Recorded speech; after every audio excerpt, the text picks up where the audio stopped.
carnet de voyage, les paysages de Douai au fil de l'eau. Le fil conducteur qui nous a guidés lors de ce voyage est la Scarpe, rivière qui traverse Douai et passe à quelques mètres de notre collège.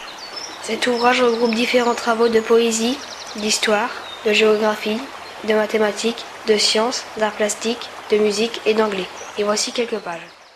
D'un point de vue historique, les élèves de CE2, CM1 et de 5e ont découvert aux archives municipales l'origine de la Scarpe, Xe siècle, et ses multiples intérêts au Moyen-Âge.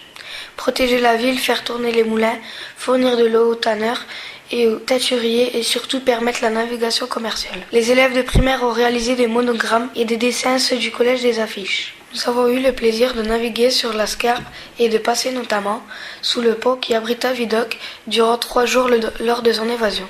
Grâce à l'exposition des photographies d'Augustin Boutique, qui date d'un siècle, les élèves ont pu mesurer l'évolution de la ville de Douai. En sciences, quelques élèves de 5e ont cherché à déterminer la largeur de la Scarpe.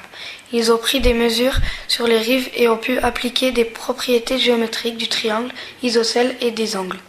Nous avons visité la station d'épuration du fort de Scarpe et avons découvert les différentes étapes du traitement de l'eau. Les élèves de primaire ont pu voir quelques écluses parmi les 17 restantes et en étudier le fonctionnement.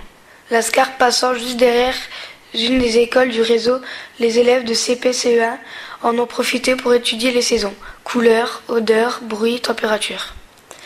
Des élèves de CM1, CM2 et de grandes sections de maternelle ont étudié la faune et la flore aquatique avec un animateur nature de la ville. We also wrote about the river Scarpe with our English teacher. Ils ont réalisé des montages, dessins à partir de photographies sur l'environnement proche du collège et ont découvert l'origine de certains noms comme Frémaré ou Marguerite de Flandre, nom de la rue du collège. Ils ont également travaillé sur la légende de l'échelle d'une carte.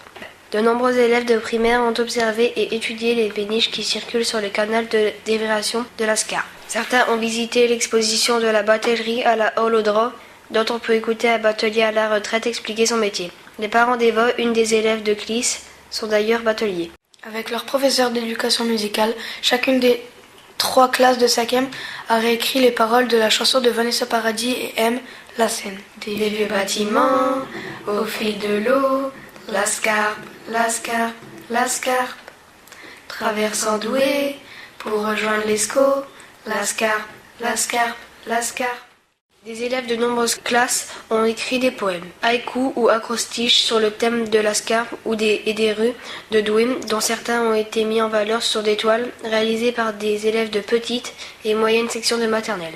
Des élèves de 6e ont écrit un conte avec leur professeur de français qu'ils ont illustré avec l'aide d'Odile Santi, illustratrice de métier. Madame Santi a également appris à des élèves de CM2 à dessiner et colorier les oiseaux de bord de la Scarpe. Les élèves de CE2 ont réalisé des gravures grâce à un atelier du musée de la Chartreuse de Douai. Les élèves de CP ont réalisé des tableaux en s'inspirant de ceux qu'ils avaient vus au musée. Des élèves de grandes sections de maternelle ont collaboré avec des élèves de CP, CE1, CE2 pour réaliser 2 productions audiovisuelles autour de la Scarpe.